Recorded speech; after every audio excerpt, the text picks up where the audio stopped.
Happy November. Welcome to list month. So I'm going to start with the top 20 defensemen. Now, every year we get the same thing. So I'm going to do this differently this year. I've got the lists from 2017, 2018, 2019 in front of me, and the list for 2020. And right here you've got the Panic Index, my little buddy here from the Panic Index, with written here, if you can't read it, I'm sure you can. Why you hate my favorite player, why? Because if somebody's not in the top 20, that means I clearly hate them, I guess. I went over this list. I went over it a few times, and I did make changes to it. And there are players from last year's list that are out. 1, 2, 3, 4, 5, 6, 7, 8 defensemen I had on the list last year are out. And I think that speaks to the depth on the blue line in the National Hockey League. The depth on the blue line in the National Hockey League is incredible. So, out from last year, I had to take Brent Burns off the list. He had such a miserable overall year. The San Jose Sharks did in general. So Erik Karlsson's out as well. I have Letang out.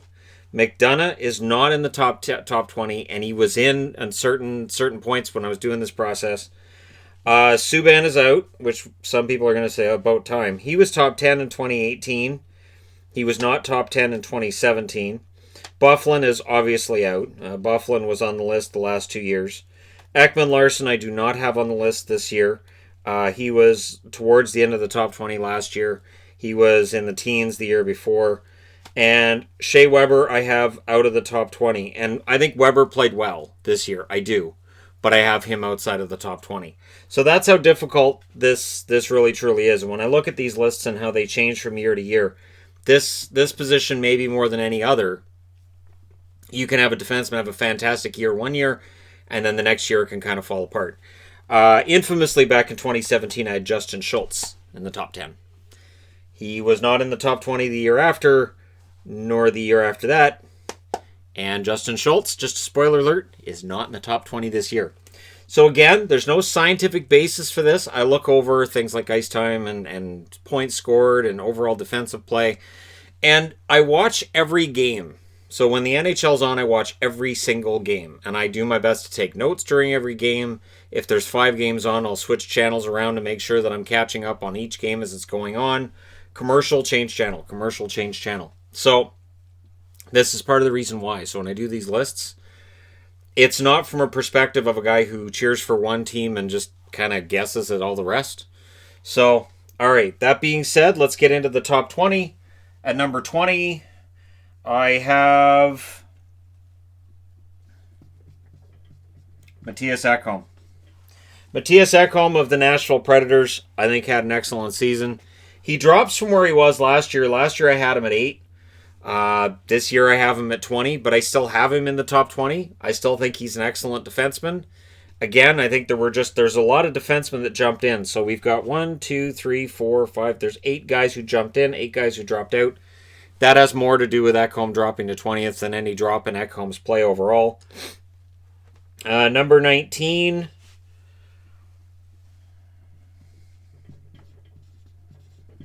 I'll go with Giordano of the Flames.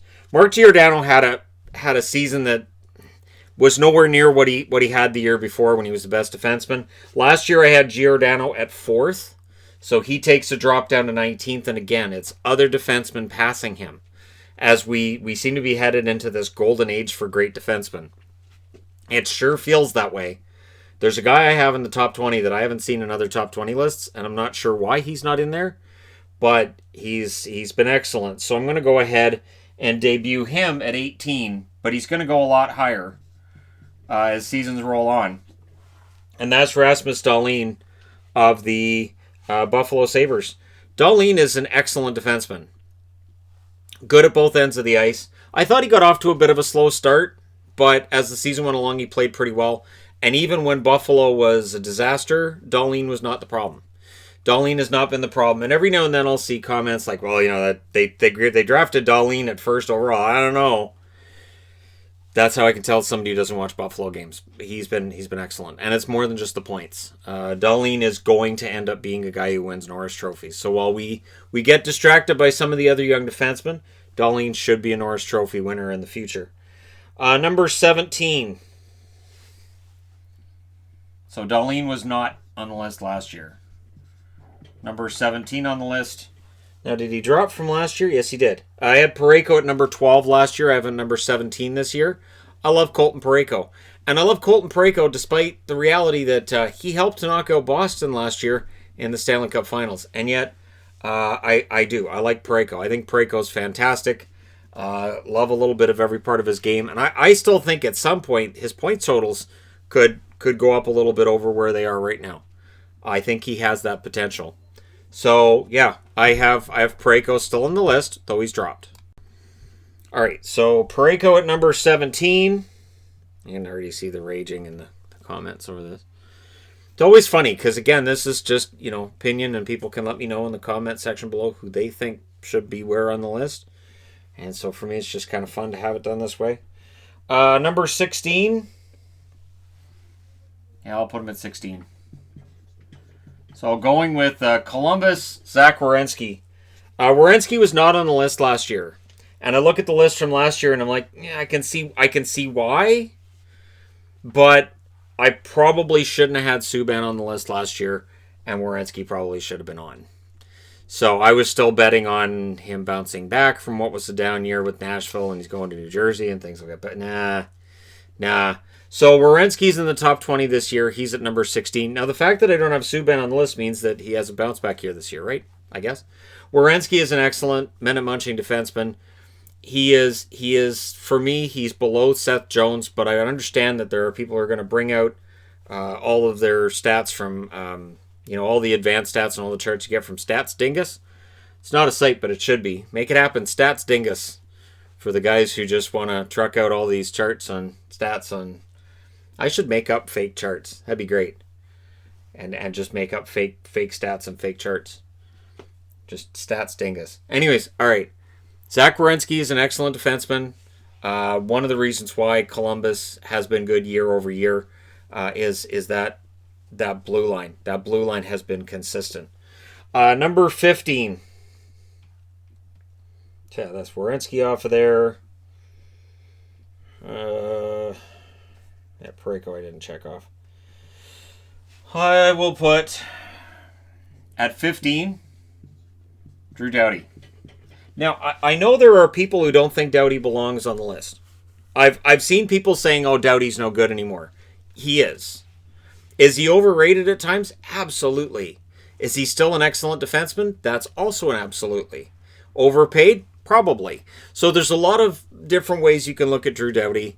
And at this point, I still think Drew Doughty can be an excellent top two defenseman. I think that any team in the league, if there was no salary cap, any team in the league would at least be willing to listen to offers on Doughty, because if Doughty were available tomorrow, there would definitely be GMs who would go, oh, okay, cool. Because the size, his overall talent, his two-way ability, teams would be in on that. Doughty is still a beast. He is no longer, in my eyes, one of the top three defensemen in the league, but he is still an excellent defenseman. So I have Doughty at this, and the funny thing is, there will be fans who say I have Doughty too low. And some who say Doughty shouldn't be on the list. Because this is where we're at with defensemen, that we don't agree on any of it. Number 14. One of the more underrated defensemen, making his debut on this list this year, Thomas Chabot of the Ottawa Senators. Chabot can play 30 minutes a night. Chabot can play 30 minutes a night on an absolutely miserably bad Ottawa team and look really good. And as that team gets better, Chabot should maybe not win a Norris Trophy, but he should be in the conversation for one. And there will be Sens fans who say he belongs in the top 10. I got him at 14, but I can understand agreements for him being in the top 10. Chabot is an excellent defenseman, young, and this is a very young list in comparison with other lists I might have made up over the last few years. Number 13.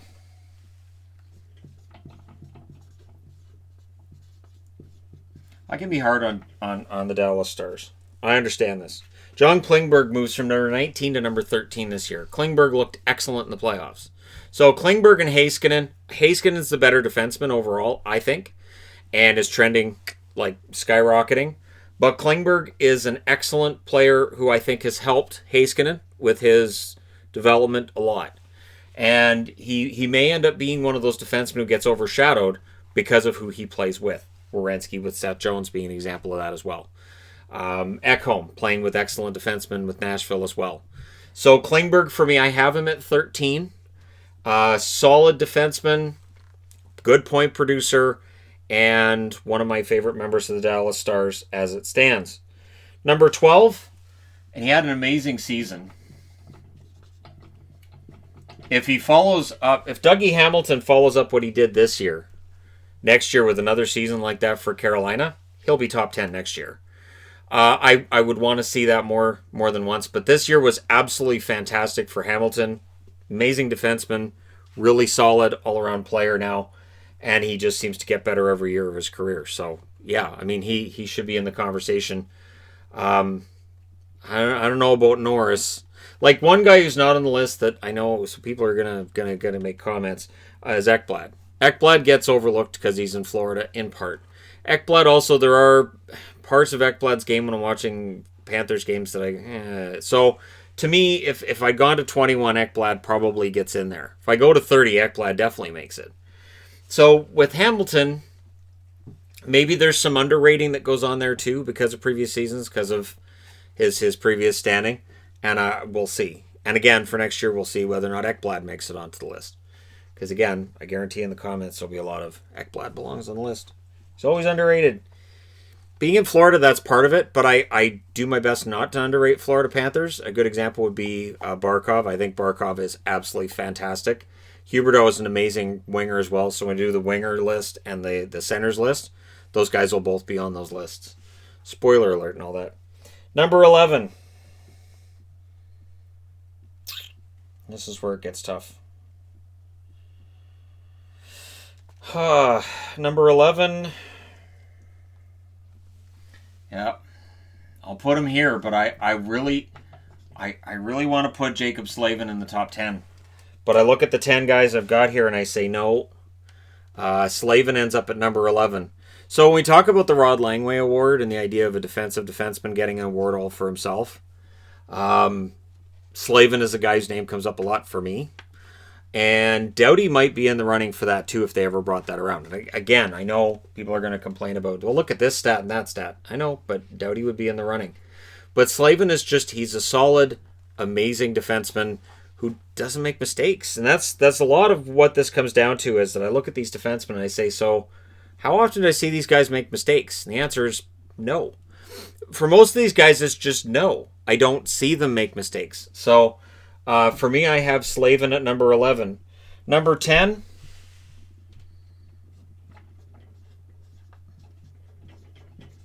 Now, obviously, this is not Jack Hughes. I have Quinn Hughes at number 10. Quinn Hughes, amazing defenseman for Vancouver. He's still learning. There are still moments in games where he'll make moves and he'll do things, and I think, he probably pinched where he shouldn't have. Probably made a move there he shouldn't have. And again, there's certain parts of his game that as he progresses throughout his career, he's going to tighten that up. He's going to be absolutely fantastic. I have Quinn Hughes in the top 10. Debuting in the top 10 this year, he obviously wasn't on it last year. I would have rightfully got a lot of scoring if he'd been in the top 10 last year, right? But or even top 20. But Quinn Hughes showed this year that I think he's the best defenseman Vancouver's ever had. In the name of Ed Jovanovski, Jyrki Lumme, Doug Lidster, Alex Edler, Matthias Ekholm, I don't think any of them are what Hughes could be in his prime. The one asterisk I put there, though, he'll never hit like Jovo did. Jovo Cop was fantastic, but Quinn Hughes, amazing rookie season for him, and so I have him at number 10. Number 9, Morgan Rielly of the Toronto Maple Leafs. Rielly is, again, it's one of those things, where you've got the Maple Leafs, you get overrated and underrated, and I think he gets both. But I think Rielly, if he's used properly, if they don't over-rely on him, yeah, I mean, there's a lot more there. I think there's times where he gets leaned on a little bit too much. Maybe he gets dragged down a bit by some of the others on the blue line as well. But if that blue line is really and truly fixed with the moves they made in this offseason, it could make Rielly a better player. And I think Rielly is still entering his prime. And so I understand Leaf fans that say Rielly should be in the hunt for the Norris. And I also understand other people say he may not be in that absolute top tier, but he may be in the tier just below it. So, yeah, I have Rielly at number 9. Number 8.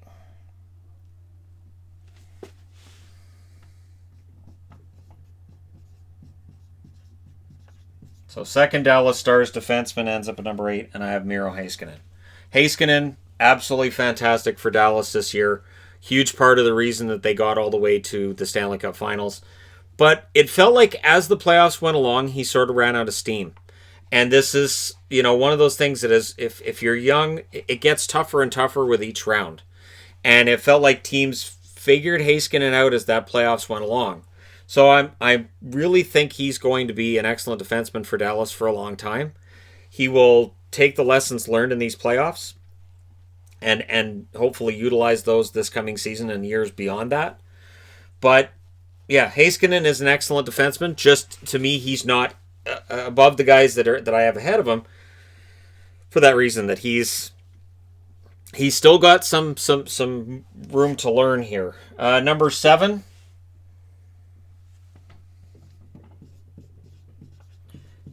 If I talk about Seth Jones and I try to have a reasonable conversation about how I think Seth Jones is good, that's where Stats Dingus comes into it. Where no, this advanced stat tells you that he's terrible. This advanced stat tells you that he's awful. Now, speaking personally, I think Seth Jones is an excellent defenseman. I think he has tremendous talent. He played over half an hour in that one game against Tampa. Or played over an hour in that one game against Tampa. He's had numerous games where he's been over half an hour. He's played a lot of ice time. And there's a reason John Tortorella trusts him, because he's a really good defenseman. If he was not a good defenseman, Tortorella wouldn't play him that much. There's no way. So Seth Jones is an excellent defenseman. I have him in the top 7. Last year I had Jones at number 7. 2018 I had him at number 3. I did not have him on the list in 2017. Number 6. And we're definitely getting into the weeds on this one now, where it gets really tough to name top defenseman here. Shea Theodore. Shea Theodore, the Vegas Golden Knights, excellent defenseman. Again, the hype got a little bit too much for me during the playoffs, where I started hearing he's going to win Norris trophies. A lot of Norris trophies in this guy's future. This kid's going to win a lot of Norris trophies. I'm like, okay, back up a little bit. Okay, he's an excellent defenseman. He's playing really, really well. But when I start hearing this Norris, and when we're going around all these series and seeing all these defensemen we can say that about, just back off. Just say he's a great defenseman, one of the best in the league. You can kind of leave it at that, because we get into future Norris Trophy winners. Hughes is going to have something to say about it. Heiskanen is going to have something to say about it. Dahlin's going to end up in that conversation. Werenski can end up in that conversation. Hamilton, if he keeps improving. There are a lot of really good defensemen in the league. This is why a top 20 defenseman always ends up being really controversial. Usually the most downvoted video I have all year is, at least I'm pretty sure last year the most downvoted video I had all year was the top 20 defenseman one. Number 5. I'll put him at 5. And then I'll explain why. Cale Makar for me is the best rookie we saw last year. And while I understand Canuck fans being upset Quinn Hughes didn't win the Calder, it's not that Hughes wasn't that good. It's that Makar is really fantastic. Cale Makar, right from his debut for the Colorado Avalanche in the playoffs, has been on a whole other level. He plays like a veteran defenseman. He's really smart with the puck. He is just absolutely electric to watch. And I think he is legit one of the best defensemen in the league now. And it scares me to think of how good Makar is going to be. I really think that he will be giving number 1 on this list a run for his money as soon as this coming season. So, again, if you think Cale Makar has been overrated, maybe he shouldn't have won Rookie of the Year, strap yourself in. Over the rest of his career, you'll see, yeah, he deserved Rookie of the Year. He did. So, yeah, number 5, I have Cale Makar. Number 4, it's a shame that for St. Louis fans, they watched Pietrangelo have what might have been the best season he's had, and now he's on his way to Las Vegas. So Pietrangelo I had at number 11 last year. I had him at 11 the year before as well. I have him at 4 this year. And that's where Blues fans say, great, you're going to give Pietrangelo his due just after he left. Yeah, I apologize. I do. Excellent season. Really, really solid. And I don't know how you replace him. I love Torrey Krug. Krug's not on the list, obviously. I don't know if Krug's ever been on my list. No, Krug has not been on the list. Any of these years I've had this, Krug has not been on the list. Because, again, 5-on-5, Krug is, well, it's fun to watch. But Pietrangelo is just flat out excellent. Absolutely amazing defenseman. Nothing bad to say about Pietrangelo. And I think for the city of Las Vegas, you'll have Pietrangelo and Theodore, numbers 4 and 6 respectively. That's going to be tough. It's going to be really tough for teams to play against that, especially if they're on separate tandems and you can put one on the ice and then the other. And so at any point during the game, you could have one or the other on the ice. Coming from a Stars fan that watched Heiskanen and Klingberg and what that did for Dallas, it's intimidating. Number 3, the most maligned defenseman. So when I see people saying John Carlson only plays offense, no. I don't see that. And again, this is, with all the hockey I watch, I don't see a John Carlson that just plays offense. I haven't noticed him hanging around at the red line when the puck's in his own zone. Is Carlson deadly offensively? Yes. Was he the best defenseman in the league in the first quarter of the season? Absolutely. Did he have trouble maintaining his lead for the Norris? Yes, because the guy who beat him for the Norris Trophy is that good as well. But it's not speaking for how poor Carlson is. Carlson's an excellent defenseman. I'm not going to have him at number 1 on the list. But last year he was number 3. The year before he was number 4. So, I mean, he's been consistently top 4 over the last 3 years for me. 2017, I didn't have him in the top 10. But keep in mind, 2017, I was not watching hockey like I do now. 2017, a lot of it was, these are the big names. So, and I know that's probably part of it when you're looking at voting for Norris trophies, when you're looking at voting for the Hart and all that. You're likely looking at some in the in terms of voters who just watch a few games here and there during the week. They don't see all of the good and the bad of a player. They might see a bunch of highlights and go, wow, he's having a great year, and not see badly coughed up pucks that are going on as well. Carlson, for me, legit, over the last 3 years that I've been watching as much hockey as possible, has been one of the best defensemen in the league. Absolutely fantastic. Number 2, here's where it gets interesting. Number 2 is Roman Yosi of the Nashville Predators. So I can close this up now, because I know where I'm going from here. Number 2 is Roman Yosi. And when I had Yosi at number 2 last year, there were some that said I was overrating him. Now he won the Norris Trophy. Am I still overrating him? Roman Yosi is an absolute beast on that blue line. And when Weber left, it was like he was unleashed. He became this huge star on the blue line. This team, Nashville, they produce some of the best defensemen. And while Weber and Suter are not on the list, Weber and Suter, if I went to 30, would be on the list. So Yosi, he is that good.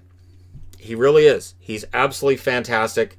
And the only reason he's not number 1 is because number 1, where's this jersey? Well, not this one in particular, although they'll probably do a throwback. I've had people ask me about what throwback they'll do. See the blue on the collar? You have that blue background. You have this logo. There's your reverse throwback. Or reverse retro. Number 1 is still Victor Hedman. I think Hedman's been the number one defenseman on the list 3 years running now. Hedman, even when he's not 100%, and for a lot of the return, he didn't look like he was 100%. The thing that scared me when watching Tampa play was it didn't look like Hedman was 100%, and yet Tampa looked unstoppable. So, if Hedman is 100%, the Norris Trophy's his.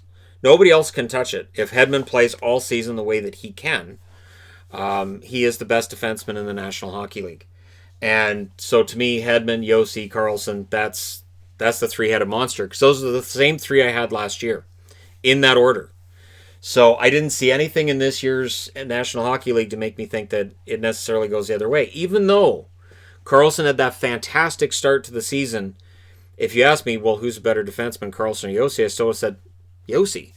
Even before the scoring really caught up, even before he started, lighting the lamp and everybody was talking about him, I was still like, I would still rather have Yosi. So, there you go. You guys can leave all the hate in the comment section below if you'd like, which people do. This tends to generate a lot of discussion and dislike, and this is why we don't like the Hockey Guy. And that's fine. No big deal. It's list month, so we'll have the goaltenders. I'll do probably top 10 or top 20 goaltenders, wingers, centers. I'll also be doing coaches, probably general managers as well, because why not? And we can have that discussion this month. So there you go. Let me know your thoughts in the comment section below, as you will. Don't forget to hit like and subscribe if you're browsing your way through. You just happened upon this video. Thank you guys so much for watching, for all your support. I will talk to you again soon.